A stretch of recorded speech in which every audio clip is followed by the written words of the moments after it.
Aujourd'hui, on va parler des livres ultra populaires sur le BookTok que tout le monde s'arrache, mais que personnellement, j'ai pas envie de lire.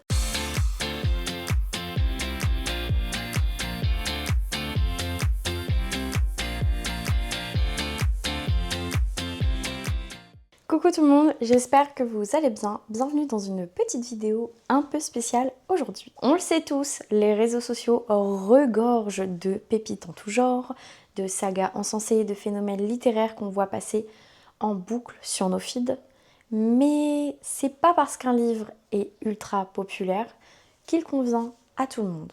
Et c'est pour ça qu'on est là aujourd'hui. J'ai tout simplement décidé de vous présenter ma anti-wishlist BookTok. Attention, cette vidéo n'est pas là pour critiquer gratuitement vos coups de cœur. Ce sont mes goûts, mes choix, mes raisons personnelles. Chacun est libre de lire ce qu'il veut, je le rappelle. Alors installez-vous confortablement, prenez une boisson chaude et on est parti. On commence du coup cette vidéo avec La femme de ménage de Freida McFadden.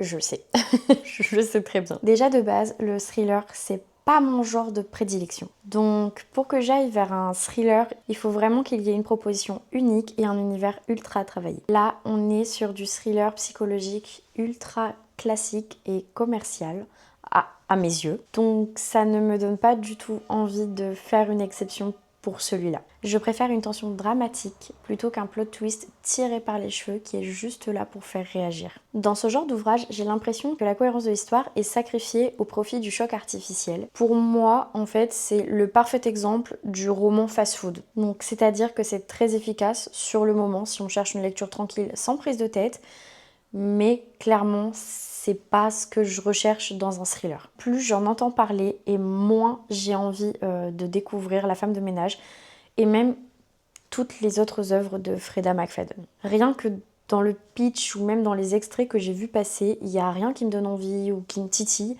pour aller découvrir justement son univers. Ensuite, on s'attaque à un énorme pilier du BookTok puisqu'il s'agit de The Love Hypothesis d'Ali Hazelwood.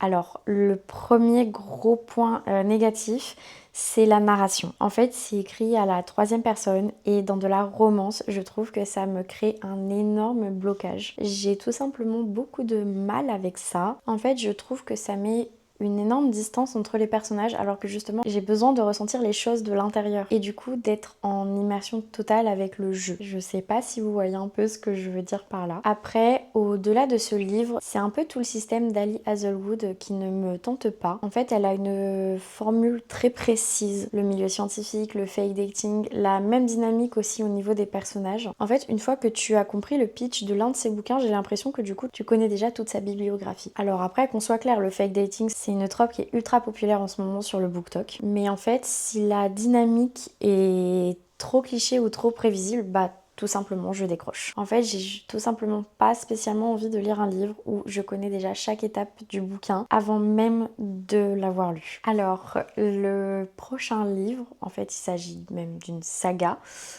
Beaucoup vont attraper ma veste, c'est sûr, mais il s'agit de la saga Dream Harbor de Laurie Gilmore. Alors, pour m'expliquer, j'ai l'impression qu'en fait c'est une saga pensée avant tout pour l'esthétique Pinterest ou BookTok. On vend une ambiance cosy, des boissons chaudes, l'automne, mais au-delà du décor, en fait, l'intrigue elle est ultra légère. En fait, l'ambiance c'est bien, mais si l'histoire sonne creuse, moi ça me suffit pas. Toute la communication autour de ces livres, elle repose énormément autour de Gilmore Girl, des comédies romantiques des années 2000, sauf que copier un mood, ça suffit pas à créer des personnages attachants avec des dialogues un peu piquants. Ce qui me bloque souvent dans ce type de romance rapide, ce sont clairement les faux conflits. Les personnages, ils se parlent pas pendant 3 chapitres pour une broutille, et en fait c'est juste pour créer du drame. Et du coup, ça m'agace plus qu'autre chose. Et du coup, je trouve qu'on perd l'effet feel good qu'on était venu rechercher à la base dans ces bouquins. Prochain titre de la liste, The Sons of Death de Laura Ezrena. Alors, sur le papier, je pense que je ne suis pas la seule à le penser, mais moi, j'ai assimilé ça à The Devil's Sons de Chloé Vallerand. En fait, à mes yeux, je trouve que les ressemblances sont extrêmement frappantes. On a le gang de bikers, la même vibe de fond et on a même la protagoniste malade. En fait, quand les bases d'un roman ressemblent à ce point à un phénomène déjà ultra populaire, ça me donne l'impression que l'on a recyclé en fait une histoire. Après, avec la sortie des Devil's Sons, on a vu énormément de romances bikers arriver en fait tout simplement sur le BookTok. Et même si je sais que l'histoire prend une direction différente, parce que voilà, les lecteurs en ont parlé, le départ en fait il est assez similaire et du coup en fait c'est ce qui me crée un énorme blocage du coup pour avoir envie de les lire. Ce qui se passe c'est qu'en fait quand un livre ressemble énormément à un autre, la seule chose qui va se passer c'est que je vais faire que comparer ma lecture à celle qui existe déjà. Et donc mon but n'est pas de me dire à chaque fois que je tourne une page, oh bah c'est comme dans machin, oh bah ça je l'ai déjà vu là-dedans. C'est vraiment ce qui me bloque dans The Sons of Death en fait, tout simplement.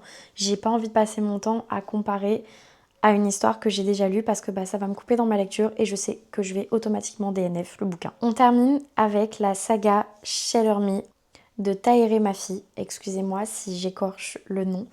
Il me semble qu'en français c'est insaisissable. Alors le style d'écriture est hyper particulier. C'est rempli de métaphores ultra travaillées et même de phrases barrées pour montrer la confusion du personnage. En fait, si tu n'accroches pas à cette plume poétique très imagée dès le début, la lecture elle devient vite lourde et artificielle. Je trouve. C'est une saga qui a les codes très ancrés d'une dystopie des années 2010. L'héroïne est très passive au début, elle subit beaucoup sa condition et le fameux triangle amoureux est vraiment au cœur du récit. En fait, si on cherche de la dystopie politique moderne avec de vrais enjeux complexes, ce n'est clairement pas la bonne porte. Et honnêtement, c'est également une saga de 6 tomes, sans compter toutes les nouvelles complémentaires qu'il y a encore à côté. En fait, pour un univers qui repose beaucoup sur la romance young adulte et des tropes que j'ai déjà beaucoup vues, je n'ai tout simplement pas la motivation de m'engager dans une saga aussi longue. Et voilà pour ma anti-wishlist du coup.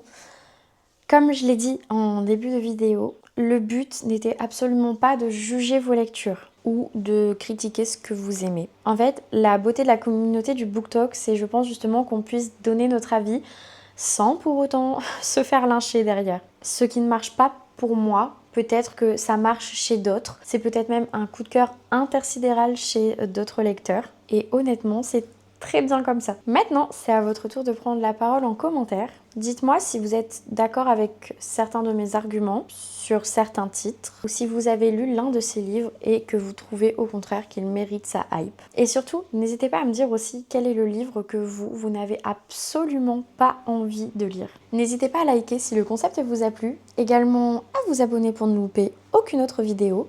Et sur ce, je vous dis à très bientôt!